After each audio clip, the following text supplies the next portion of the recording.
Good evening mga kapuso! It's one happy celebration para kay birthday girl Kylene Alcantara na enjoy sa kanyang special day sa New York. May pa-dinner date pa ang naliling sa kanyang si Kobe Paras. Makichika kay Lars Santiago. She's feeling 22. Unforgettable para kay Kylene Alcantara ang celebration ng kanyang 22nd birthday dahil nangyari ito sa isa sa itinuturing niyang favorite cities, ang New York. Kasama pa ni Kylene sa pagse-celebrate ang kanyang ina. Kasabay niya ring bumiyahe pa New York noong Sabado ang basketball player na si Kobe Paras. Sa mismong birthday ni Kylene, nagpa-reserve si Kobe sa isang restaurant sa Manhattan para sa isang early dinner. Doon na nila kinantahan si Kylene. Happy birthday!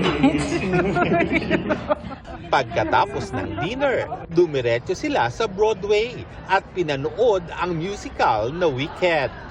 Noon pa raw ito gustong mapanood ni Kylene dahil isa sa favorite songs niya ang Defying Gravity na kasama sa musical. Anong panonoorin mo? Wicked, Tito Lar. First time naman ni Kobe na manood ng Broadway musical at na-enjoy raw niya ito. Workation daw ang ganap doon ni Kylene na dadalo sa iba't ibang events na may kinalaman sa New York Fashion Week. Habang hindi pa busy sa trabaho, nag-explore muna sina Kylene, Kobe at mga kasama sa paligid ng New York.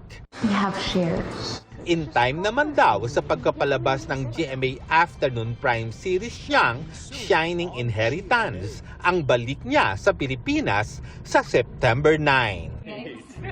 Lars Santiago, updated sa showbiz happening.